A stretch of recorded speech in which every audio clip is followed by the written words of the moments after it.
Allen, hartelijk welkom op deze week van de mensenrechten. Wij hebben ter gelegenheid van deze week de Franse auteur Guillaume Poix uitgenodigd, wiens werk volledig de problematiek die ons deze week in het bijzonder zal aanbelangen, die volledig deze problematieken aanbelangt. Bonjour Guillaume Poix, je suis très heureux que tu aies accepté notre invitation dans le cadre de cette semaine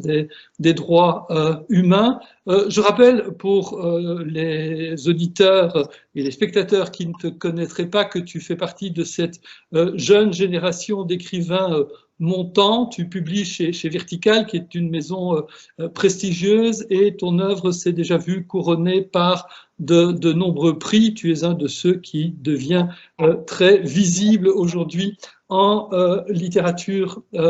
française. Si nous avons pensé à toi cette semaine-ci en particulier, c'est parce que l'ensemble de ton œuvre, qui comporte aussi bien du théâtre que du roman,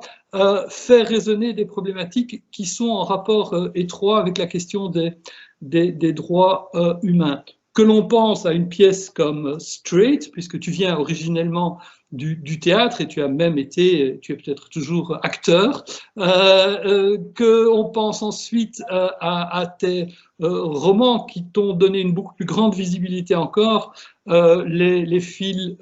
conducteurs, ou beaucoup plus récemment à la rentrée maintenant, Là d'où je viens a disparu. Tous ces textes font résonner des problématiques qui ont un lien étroit avec les droits humains. Est-ce que tu pourrais, peut-être pour chacun de ces trois textes, nous présenter les textes et nous dire quelles sont les problématiques que tu abordes à travers ça? Bonjour Pierre, merci beaucoup pour l'invitation, je me réjouis d'échanger avec toi. Alors effectivement, les trois textes dont tu as parlé, donc le premier Straight, qui est une pièce, qui est le premier texte de théâtre que j'ai publié aux éditions théâtrales en 2014. C'est une pièce qui se passe en Afrique du Sud, qui est une chronologie complexe dans la mesure où elle brasse différentes temporalités entre 2011 et entre 2009 plutôt et 2014. Le texte évoque la question des viols correctifs, qui est une sorte de spécificité sud-africaine, si j'ose dire, en tout cas une pratique criminelle endémique dans le pays, puisque l'Afrique du Sud est un des pays les plus touchés par la question du viol. La spécificité du viol correctif, c'est des viols qui s'exercent contre des femmes lesbiennes par des hommes hétérosexuels dans le but de les reconvertir, si j'ose dire, ou comme ils le disent, les remettre dans le droit chemin, c'est-à-dire d'en faire des femmes hétérosexuelles. Donc c'est une pratique assez monstrueuse qui s'accompagne en général de meurtres. Et donc la pièce déroule différentes histoires de femmes avérées, notamment une femme qui a été capitaine de l'équipe sud-africaine de football féminin, qui s'appelle Eudi Simelane, et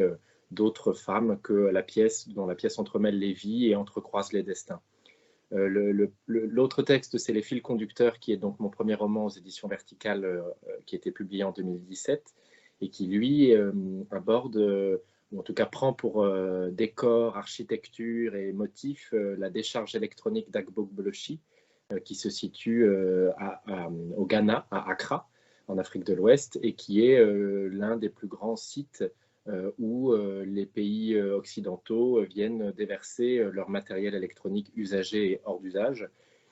Et ces matériaux s'entassent, sont déchargés par cargo par centaines de milliers de kilos chaque semaine, et s'entassent dans un territoire qui a donc été totalement souillé et qui voit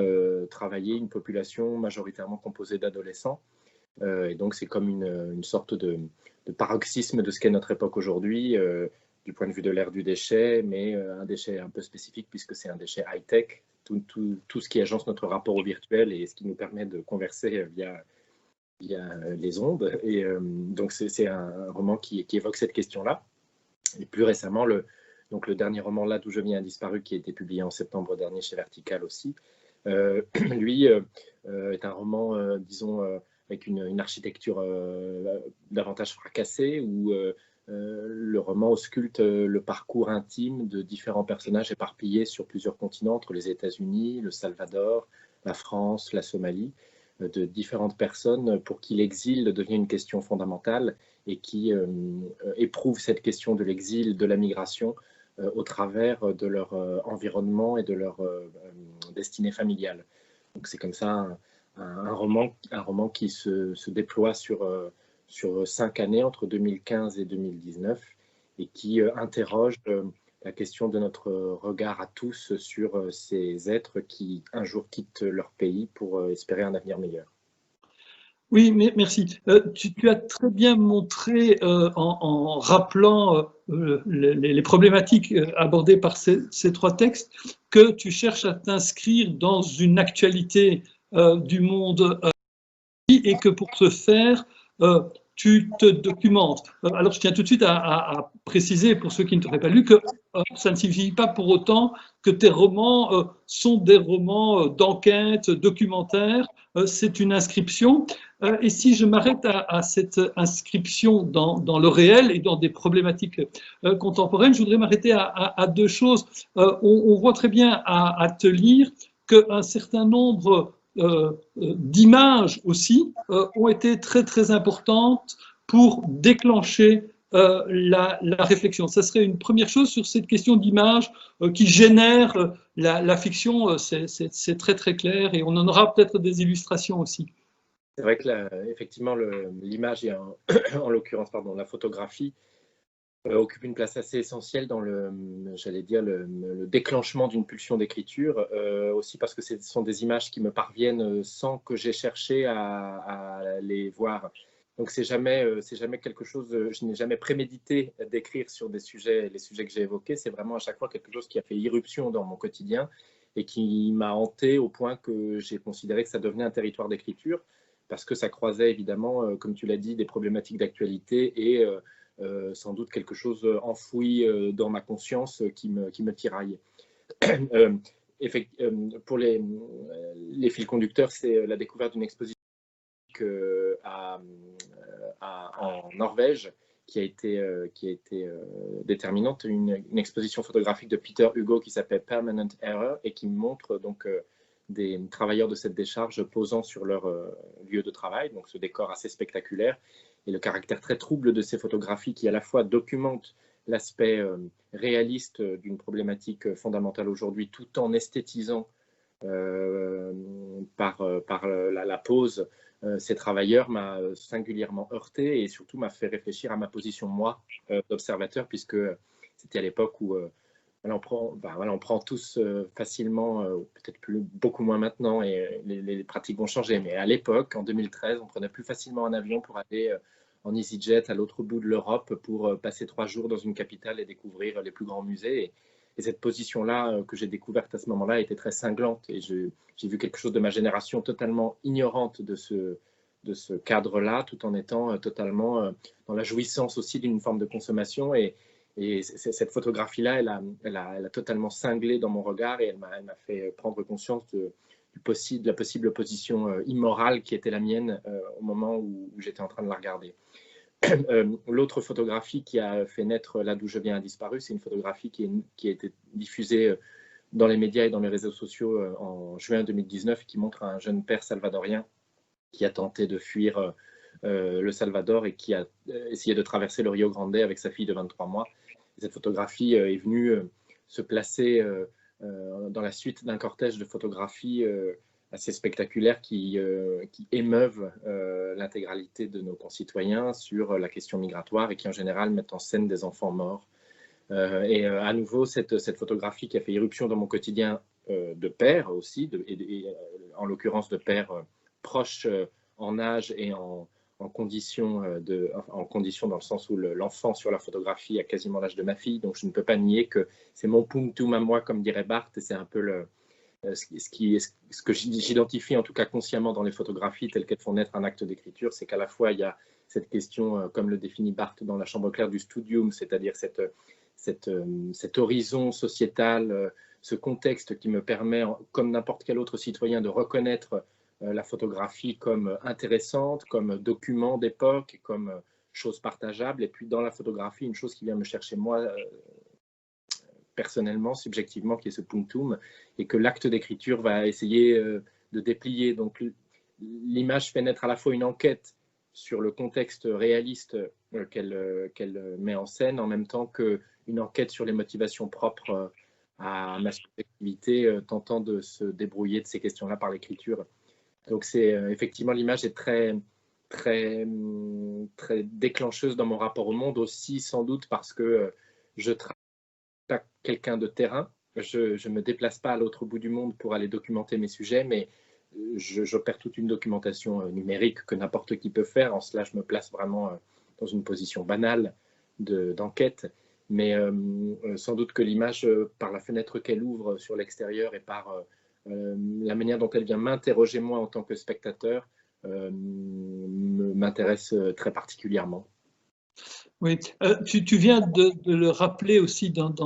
ta réaction maintenant. Tu cherches à élargir ta vision sur le monde. Ça a été l'Afrique du Sud pour Straight, ça a été Agbogblochi pour les fils conducteurs. C'est maintenant plus éclaté pour là d'où je viens a disparu, l'Amérique du Sud essentiellement, mais aussi la France. Cette ouverture sur l'ailleurs pose aussi évidemment la question du rapport à et à l'autre que tu abordes quand même en montrant la position de victime qu'il a très souvent. Et dans ta propre sensibilité, quand tu parlais de l'expérience que tu as pu ressentir, enfin de ce que tu as pu ressentir par rapport à cette photo de ce père et de cette fille noyée, il y a quelque chose qui relève très fort de l'intime. Alors en même temps, on a l'impression que dans cet autre, tu prends bien conscience que c'est un autre et tu as ce regard ouvert vers l'extérieur, et en même temps, tu cherches à le rapprocher de toi-même, qui n'est pas victime dans ton expérience personnelle. Tu pourrais préciser ce rapport particulier que tu as? Alors, je dirais que ce n'est pas tant que je cherche à le rapprocher de moi que j'essaye de faire le voyage vers l'altérité, effectivement, dans l'écriture. Et à cet égard, Straight, c'est un petit peu disons le manifeste inaugural peut-être du geste d'écriture, puisque en choisissant d'écrire une fiction d'abord en Afrique du Sud, qui est aussi, parce que spécifiquement pour l'Afrique du Sud, j'y ai vécu 6 mois et travaillé, donc j'ai effectivement eu une forme de sensibilisation à ce pays qui est assez fascinant. Vu l'histoire politique du pays, effectivement, c'est aussi une histoire qui a été marquante dans ma construction sur l'antagonisme historique entre deux types de populations. Effectivement, en écrivant Straight, il y a le geste marquant pour moi de dire oui, je vais écrire une fiction sur des femmes noires sud-africaines lesbiennes qui sont a priori telles qu'on peut m'instituer par le regard immédiatement à l'opposé de qui je suis. Et donc le théâtre, pour moi, c'est ce geste-là de voyage vers l'altérité. Et puis effectivement, j'importe ça dans le roman, dans la mesure où je ne prétends pas ni raconter ma vie, ni raconter les choses dont j'aurais pu être témoin dans ma vie, mais je fais un effort d'empathie vers l'altérité qui n'est pas un effort moraliste, qui est un effort vraiment de grande curiosité. Et je rejoins un peu Maëlys de Kerangal quand elle évoque l'écriture comme une initiation. Pour elle, c'est aussi un acte d'initiation.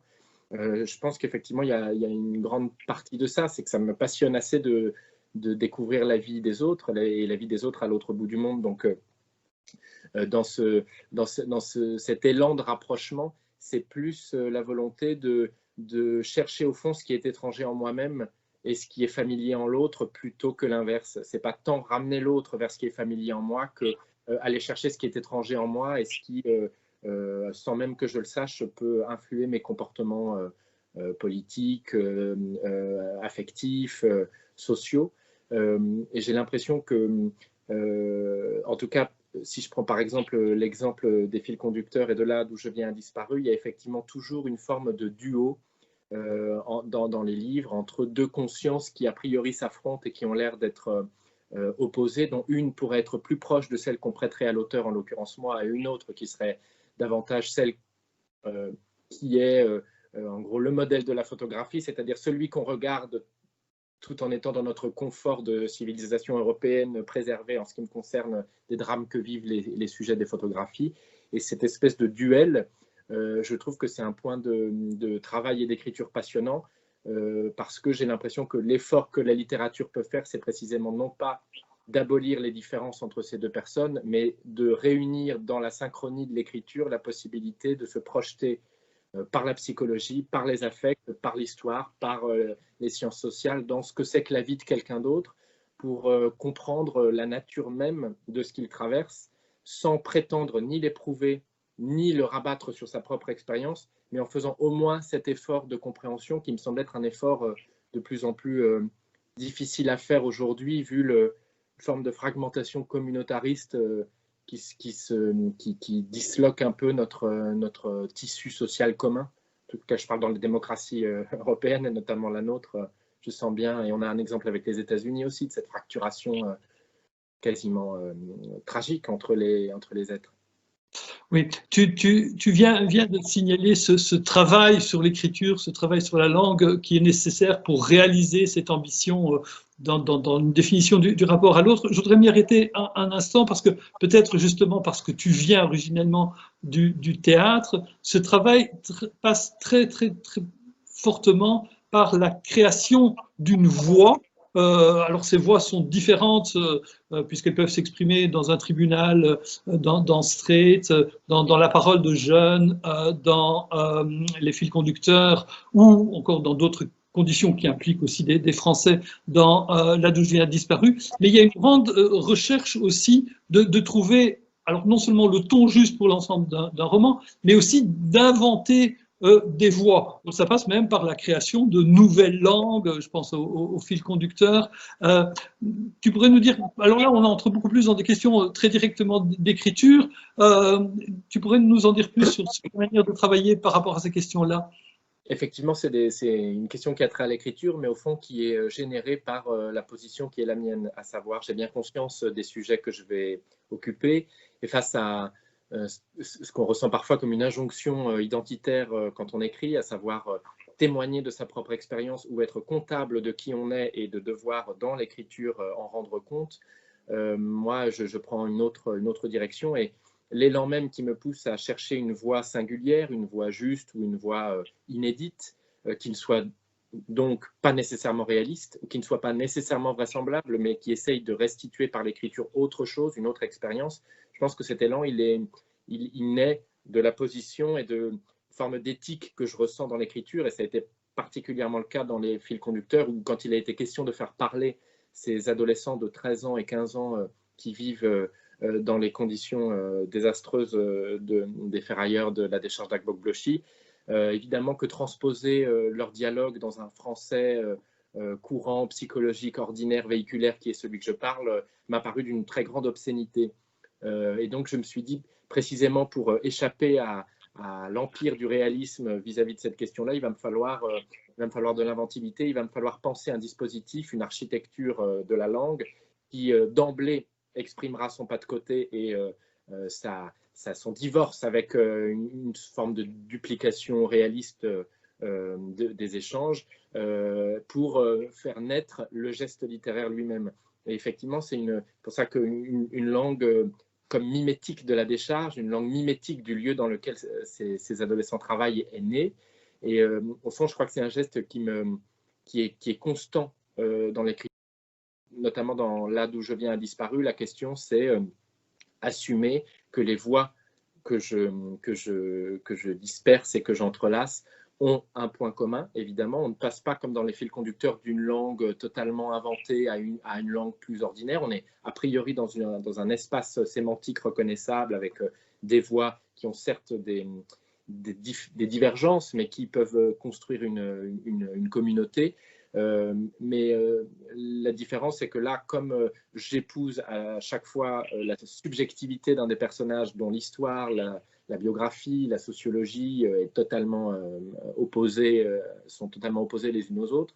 la question c'est plus, et c'est en ça une chose qui me vient du théâtre, c'est la recherche de la justesse intérieure, je ne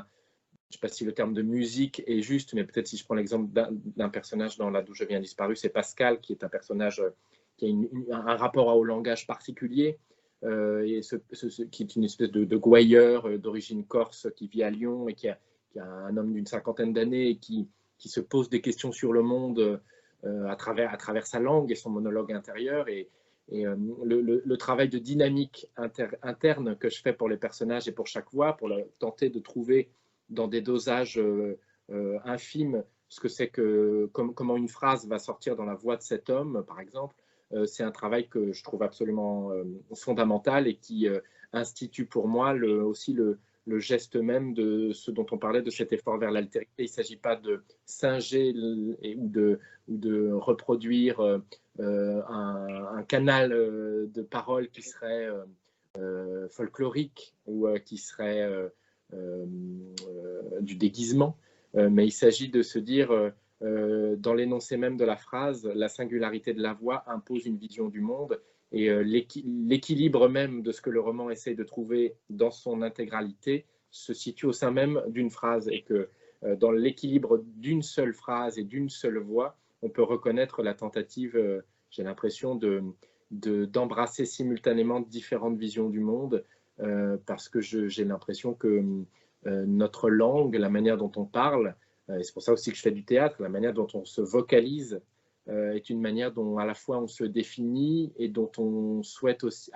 et par laquelle on souhaite aussi échapper à ses origines. C'est-à-dire que je frappais à quel point la voix et la phrase peut à la fois nous rabattre sur qui on est, tout en manifestant l'élan qu'on a d'échapper à qui on est. Et c'est un peu cet équilibre-là que j'essaye de tenir dans l'écriture, c'est toujours chercher l'endroit où une personne échappe a priori ce qu'il est censé être. Ce que tu montres très bien, c'est que tu as parfaitement intégré un certain nombre de principes d'une littérature qui pouvait se penser comme autoréférentielle, comme existant à travers le travail sur la langue et en renvoyant d'abord à elle-même, mais en même temps, tu as, je sais pas, le terme dépassé n'est peut-être pas correct, mais enfin, tu as ajouté à cela aussi, dans le choix de tes sujets, des problématiques beaucoup plus contemporaine, ce qu'une génération précédente était peut-être moins tentée de faire. Est-ce à dire qu'il y aurait pour toi un moins grand problème à affirmer, alors non pas, et tu as employé le mot, non pas une forme de moralisme, mais quand même au moins une réflexion sur la légitimité de l'engagement, et que ça n'est plus une question tout à fait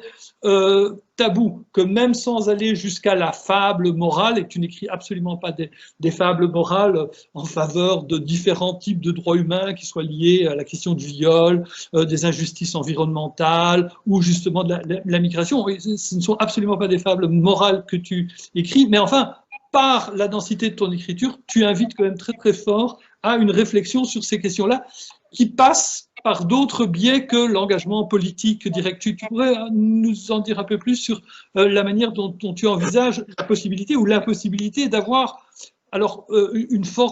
nouvelle forme d'engagement en littérature pour ces questions, en fin de compte, généreuses et dans ton cas très souvent liées à la question des droits humains. En fait, je pense que par rapport à ce que tu disais en début de propos sur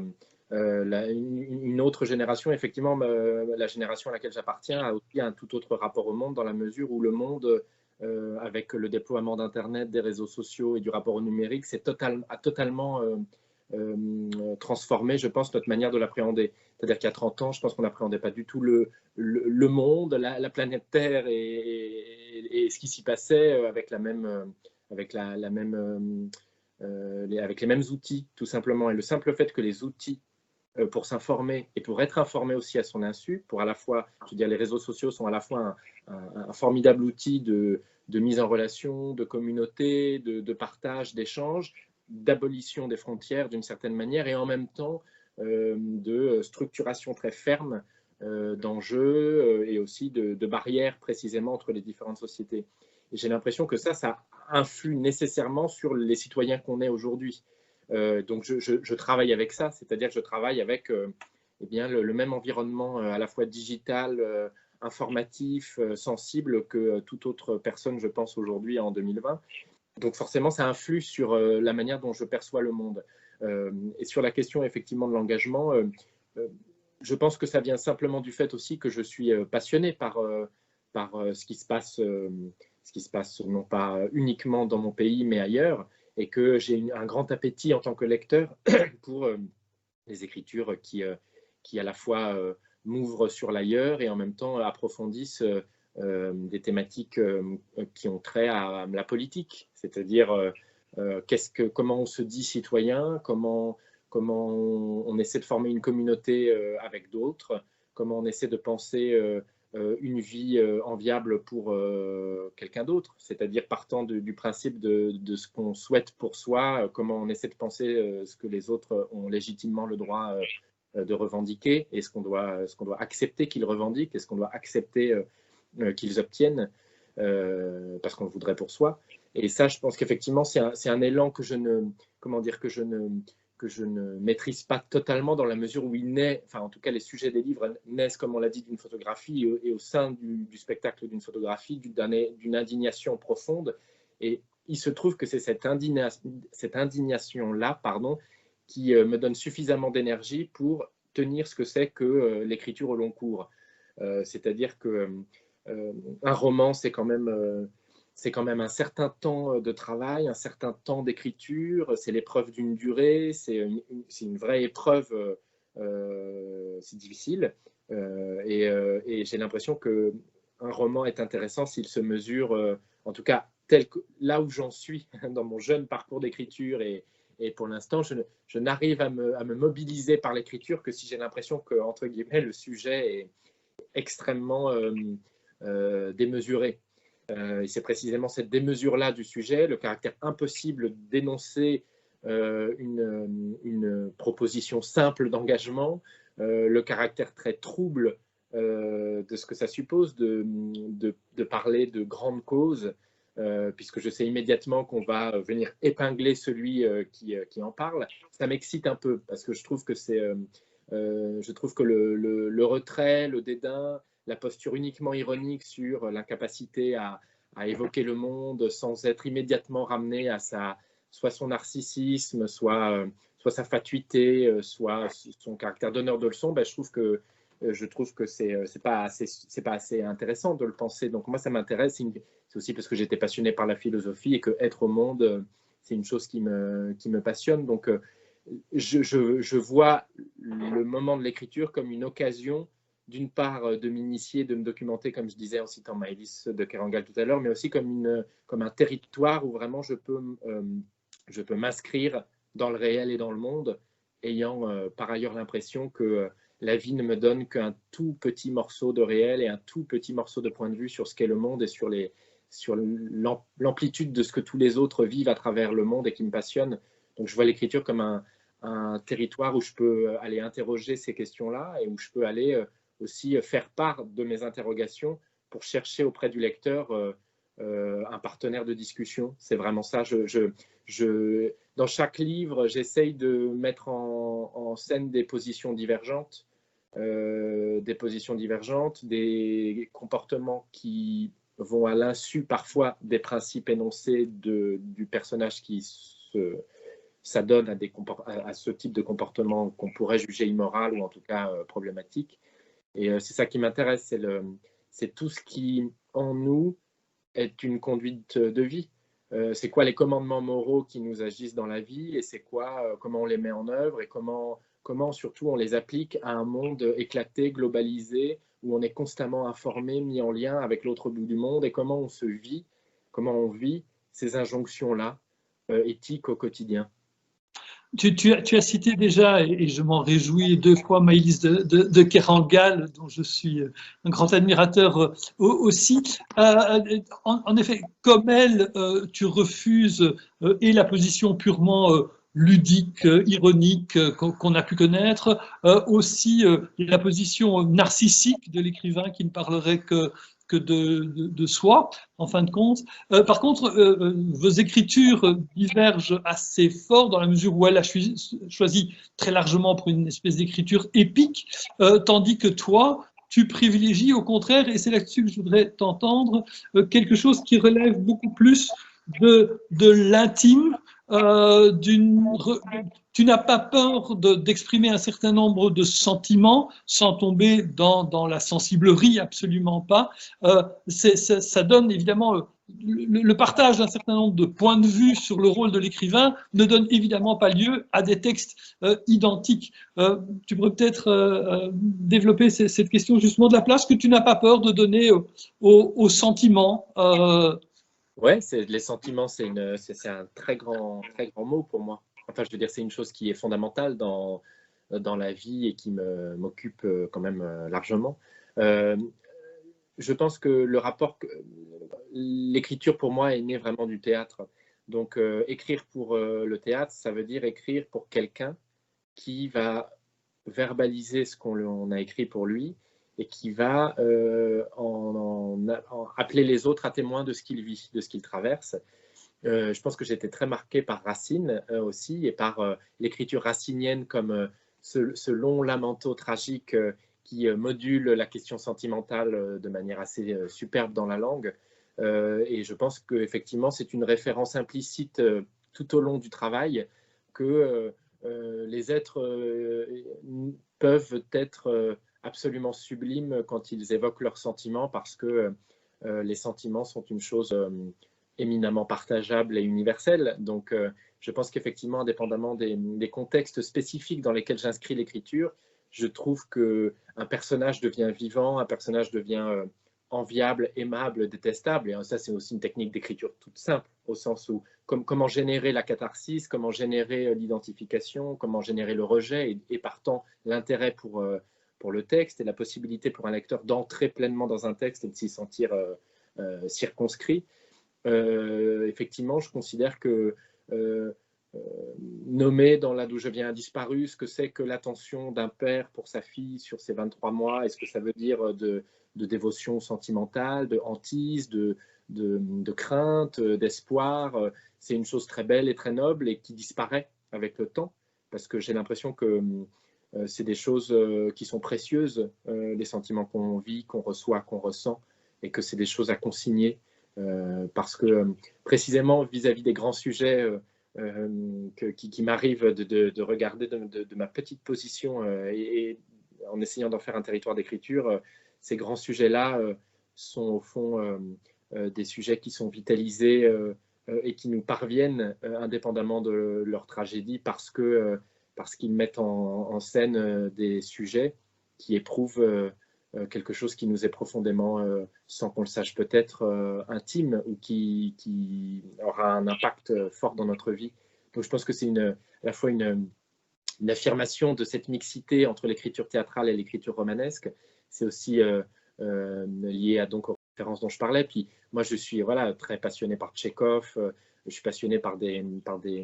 grands textes et par des grandes œuvres qui auscultent nos psychologies. Je n'ai pas peur de la psychologie, parce qu'au théâtre, on dit souvent qu'il ne faut pas que ce soit psychologique.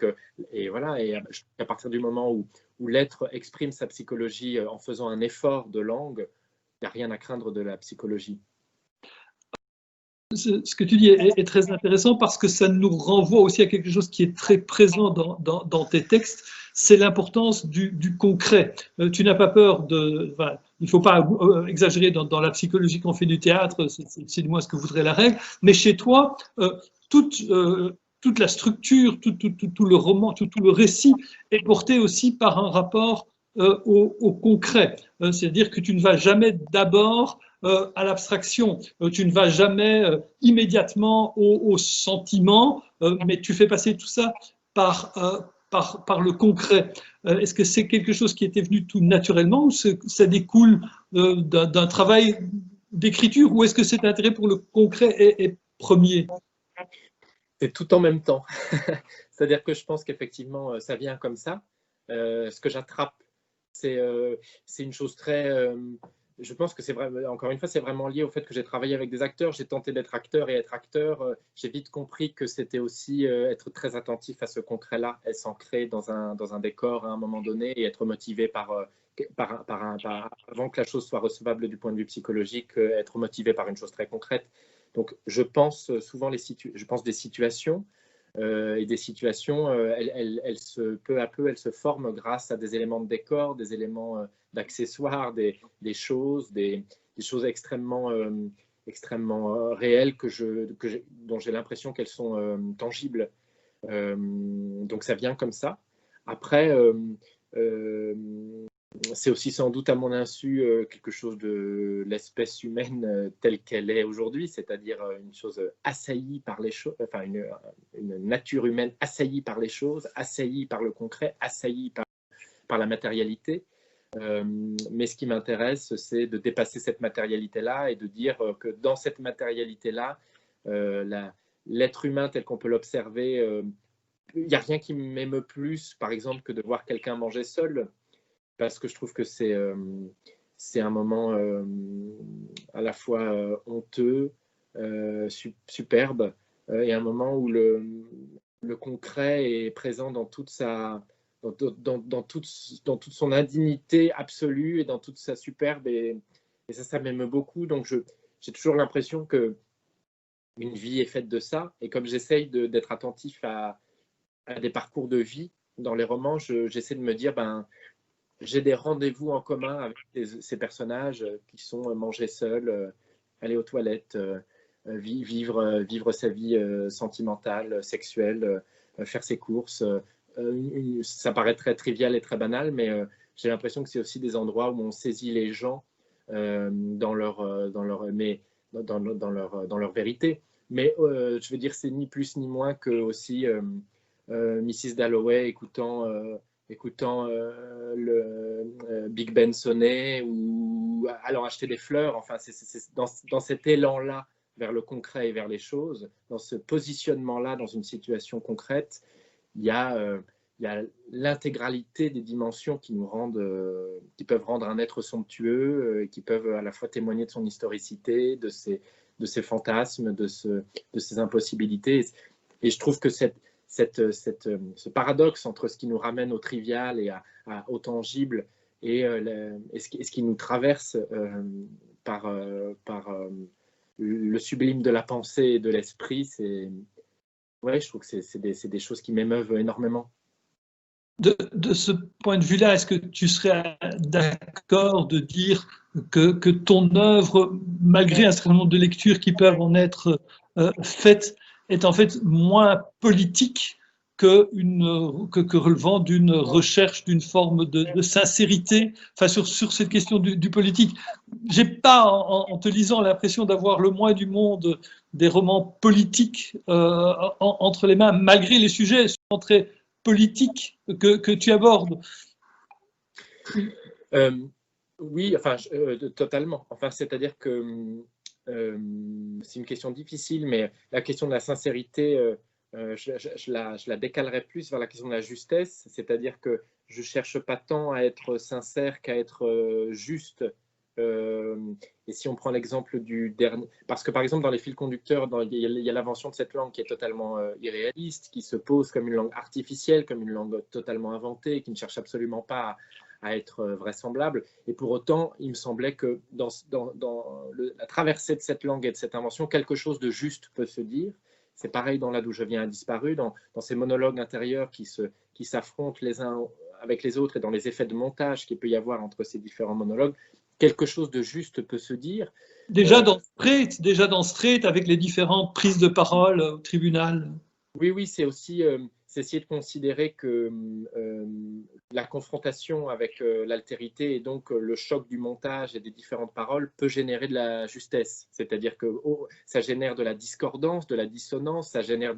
parfois de l'effroi, mais précisément dans ces effets-là, il y a quelque chose de juste qui se dit de ce qu'est le monde, c'est-à-dire et au fond, c'est pas un hasard si mon premier roman c'était une décharge, parce que je pense que le monde est une décharge, c'est-à-dire un chaos totalement arbitraire et absurde. Et dans ce chaos arbitraire et absurde, nous voyageons dans ce labyrinthe en tentant de trouver un sens. Ça, c'est politique, oui, mais c'est métaphysique, c'est philosophique, c'est sentimental, c'est tout ce qu'on veut. Donc, il y a un contexte précis, historique dans les romans qui peut être documenté, daté, Et pour autant, ce n'est pas parce que les êtres qui sont placés dans ce contexte s'interrogent sur leur lien avec ce contexte-là, sur leur responsabilité quant à l'ordre du monde, sur leur responsabilité quant au bien-être des autres, sur leur responsabilité quant aux grandes décisions qui sont prises et qui, particulièrement aujourd'hui, nous mettent face à un grand vertige existentiel. Pour autant, ce qui m'intéresse, ce n'est pas les réponses que ces êtres donnent, c'est le désarroi, l'excitation, l'enthousiasme, la peine et la déréliction dans lesquelles ces questions les mettent. On a tourné tout au long de cette interview, enfin cet échange, on a tourné autour de la question des droits humains par différents biais. Je pense que tu as apporté plusieurs éléments tout à fait pertinents au débat. Je voudrais peut-être clore notre échange parce que le temps file en te posant une question beaucoup plus directe. Alors, les droits humains ne sont pas quelque chose de figé une fois pour toutes. On peut avoir comme position qu'il s'agit d'actualiser ces droits humains en fonction d'un monde changeant, dont tu viens d'ailleurs dans ta dernière réaction de brosser la spécificité. Quel serait alors sinon le rôle, du moins la place de la littérature là-dedans, ou pas de manière générale, mais alors pour ton œuvre particulière, justement dans cette réactualisation sans doute nécessaire et constante de la question des droits humains? J'ai l'impression que, en tout cas, la littérature que j'aime et la littérature qui m'importe, c'est la littérature qui, en tout cas les livres qui me déplacent d'une part et me font découvrir des territoires que j'ignorais ou me font découvrir des récits manquants ou des récits pour lesquels je n'aurais eu aucune appétence. Et j'ai l'impression que ça fonctionne, enfin en ce qui me concerne, la position citoyenne, elle fonctionne comme ça. On est sensibilisé à des questions politiques, à des questions éthiques, à des questions de droits humains, sans avoir a priori intégré l'intégralité de tout ce qui est possible et tout ce qui est souhaitable, tout ce qui est légal. On ne cesse de découvrir que on est construit, pétri de représentations stéréotypées, qu'on est conditionné et que la question des droits humains, elle sert à nous déconditionner précisément, elle sert à nous déplacer pour regarder les situations constamment inventées, constamment inédites qui se posent à nous et de nous aiguiller pour pouvoir être du côté du respect de la personne. Donc j'ai l'impression que la littérature, elle a sa part à jouer là-dedans en documentant aussi ce que c'est qu'un être humain, ce que c'est qu'un être humain dans différentes situations, ce que c'est qu'un être humain face à l'histoire, ce que c'est qu'un être humain, ce que c'est qu'une victime, ce que c'est que la conscience de quelqu'un qui se dit victime ou la conscience de quelqu'un qui se dit ayant perpétré un crime. Ça, ce sont des choses qui nous apprennent, je crois, sur comment collectivement s'emparer de ces questions-là. Je pense à Jean-Claude Grimbert, qui est un dramaturge sur lequel j'ai beaucoup travaillé et qui, dans les années 70, a écrit une pièce qui s'appelle L'Atelier en 1979, je crois, qui raconte le quotidien d'un atelier de couture à Paris, dans le Paris de l'après-guerre entre 1945 et 1952, et qui met en scène des gens qui ont connu des anciens déportés ou des gens qui ont été eux-mêmes témoins de déportation. Et ce texte a eu une importance politique fondamentale, d'une part parce que c'était l'un des premiers textes de théâtre qui représentait ça, et d'autre part parce qu'il a sensibilisé la société française et aussi une part de nos décideurs politiques sur le statut des déportés, le statut des survivants de la Shoah. Comme d'autres de grandes œuvres qui sont venues documenter ce que c'était que de revenir d'un camp. Et donc, quels sont les droits qu'ont ces personnes, quels sont les devoirs qu'ont la société envers ces personnes? Impossible de le déterminer a priori, mais les récits, les fictions, la littérature, toutes ces œuvres qui viennent nous raconter ce qu'a été cette chose, inventer ce qu'a été cette chose, réinventer, expliquer le paysage qu'a été cet événement, tous ces récits-là nous aident à construire la société et nous aident à déterminer la conduite collective à tenir pour respecter les personnes qui ont vécu ça ou condamner les personnes qui ont rendu possible ça. Et je crois que sans ces récits-là, sans ces morceaux littéraires, sans ces films, la société n'avancerait pas de la même manière et la société n'aurait pas la même capacité à se comprendre et à s'expliquer elle-même. Donc, pour moi, la littérature, elle a aussi cet effort à faire sur le présent, précisément pour non pas renseigner les contemporains, mais pour expliquer que certains des contemporains sont attentifs à maintenir un tissu social vivant et à prendre part à toutes ces questions-là ou à prendre part au débat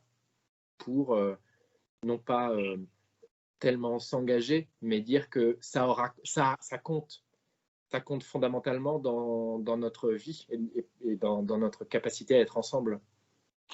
Merci. Ce que tu as très très bien montré comment ce travail et la nécessité de ce travail s'opérait pour l'écrivain. Moi, je peux uniquement te donner mon impression de lecteur, puisque je suis lecteur de ton œuvre depuis les débuts.